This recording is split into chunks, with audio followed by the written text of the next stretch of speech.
average man's not having these hard, tough conversations with other men. They're not. The pride won't let them most of the time.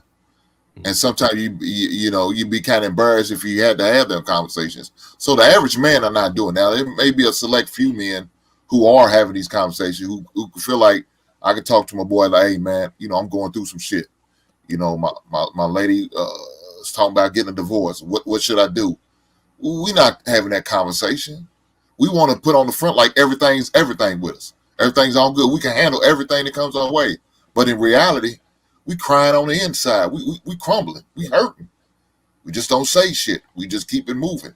You know what I'm saying? Hey, can I say something just for clarity, Marcus, just really quick? Yeah. To Luis in particular, I just want to be clear on my position. I am a huge advocate for Black men getting therapy, right? So what we were talking about is what we were just talking about. But I think Black men should get therapy in whatever form that comes. I'm an advocate for seeing a licensed therapist. I prefer that, right? But I also know group therapy works. I do group therapy too, right? If your therapy is going to the barbershop, go holler at Sweeney. If your therapy is going to hoop or ride your motorcycle or shoot pool or, sitting on a panel full of good brothers and chewing the fat and sharpening your sword, mental sword, right? Whatever that therapy looks like, go do that, right? So I want to be clear on that point. That's all. I definitely appreciate that. You always got to check on your strong friend, right? Because the strongest people have some of the biggest walls up, right? Because they making sure that they strong for everybody. And like Hink said, you never know what they dealing with on the inside, but they just pushing through it.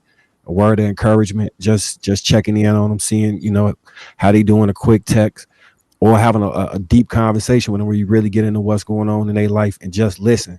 That can mean the world to somebody. That can keep somebody in this world. I'm sorry, you have a quick comment, Sweeney, then we're gonna go to the video. I was gonna say I gotta disagree with you on that, Hank. I think the average guy is definitely going to somebody about the shit that is monumental in their life. Now it may take a minute, but when shit hit the fan, we all of us unload on somebody, whether it's our pops, our brother, a friend of ours, an uncle, the nigga that cut your hair. Shit, sometimes you just unload on the nigga that's cutting your grass for the moment. Like, we talk. I definitely believe we talk to somebody. Otherwise, we wouldn't be able to share these stories. We all know, all of us done been told about homeboy that been going through some shit. And that's because he talks. But Sweeney, we talked about the high suicide rate amongst us men. We're not talking to no goddamn about it, dog. But that's because now listen to what I'm saying. We wouldn't be doing suicide if we was having these conversations. There'll be the numbers will be dramatically lower if we was having these conversations. They're not. You hear about men all the time. They going through some shit and they just sitting and suffering in silence. Look, to that point, Sweeney, I said this before about how I changed my life and start working in a way where I can express myself and don't become as emotional. But pre-25, I reacted violently to everything. Like, if something go wrong, because I have so much I'm holding on to, if somebody is real disrespectful and get me out of pocket or at anything I assume is disrespect, the response was violence based off of that. Then I got the tools to understand and be able to kind of work through problems in a different way as opposed to just going with my move. I get all that. What I'm saying is, and even to the point of suicide, most men ain't out there ending themselves. And part of the reason why male suicide rate is higher is because we're more likely to be successful at it. We choose methods that's going to make sure that it gets the job done.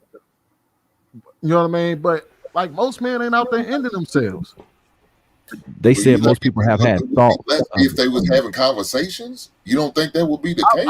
I would say that I'm not saying that wouldn't be a change, but I don't think that the number is large enough for us to look at it as a problem that men don't speak to one another. We do all the time. We literally everybody on this panel can admit that when the rubber hits the road, when they had to have something to talk about, they needed to talk. They all had somebody they can go to, and they did go to that person. We'd all be lying if we said we didn't. I held all that in. I'm gonna be vulnerable. I didn't have that at first. Yeah. As a kid, I didn't have that.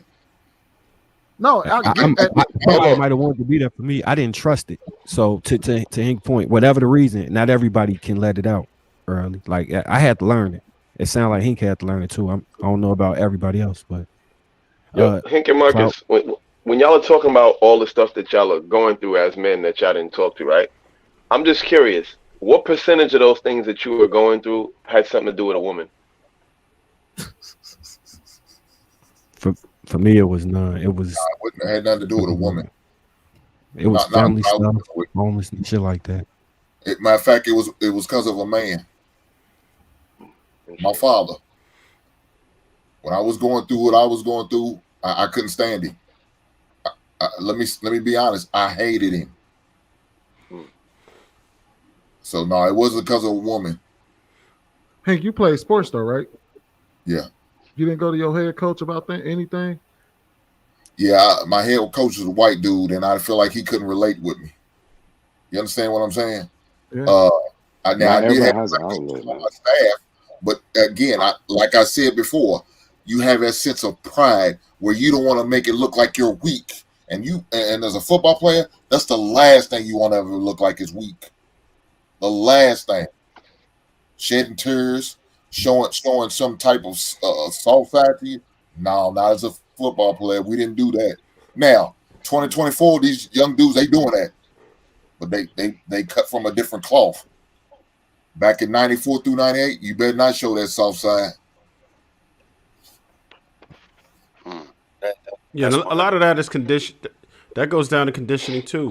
We're not allowed to. Anytime you try to express yourself, whether it be to a woman, she'll shame you, and depending on what type of men that you are around, they might shame you too. Laugh it off. Oh, you a sucker. Oh man, you soft.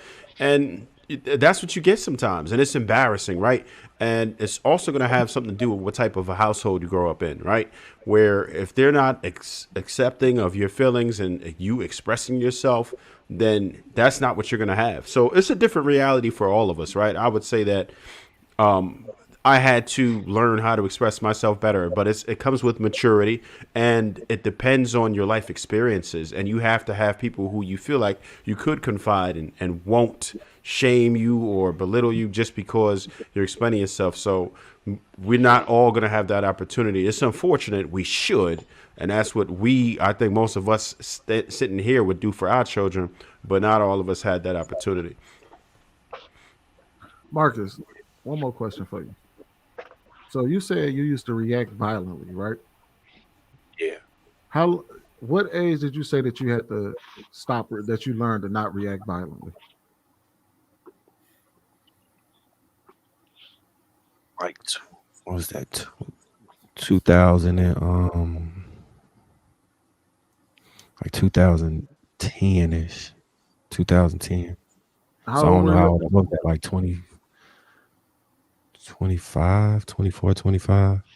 24, 25. How long do you think you so because I get there's a spot where you stop reacting violently, but there had to have been lessons that you learned prior to that from people that led you to that space.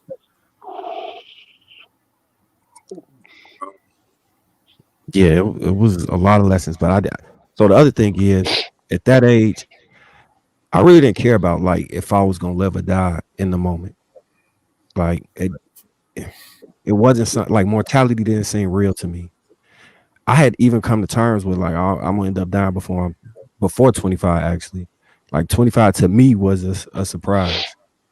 And my father died when I was real young, so I always thought his death was my expiration date. Like I'm gonna die as soon as I hit that age. And then my cousin got killed. Then I just start seeing all of this stuff, and death was just around so much. I just embraced it. That was gonna be me, and I didn't really share that till I got a different perspective and kind of realized my mortality in a way where it mattered to me. So I don't know if that's an age thing or the circumstance that had occurred, but I think is you probably did you have kids around that time? no, I didn't. I had no kids. I was purposely not having them. Yeah, that's what calmed me down. I had a similar upbringing. That's why I'm so damn laid back now, because I was kind of like similar to that. But when I had kids, that kind of helped me calm me down more because I have more to live for now. So Yeah. So, like with me, Sweeney, I played a violent sport. So that was my relief. That was my outlet. But at the same time, if I didn't play the sport, I'd probably be more volatile than I was. But I had an outlet.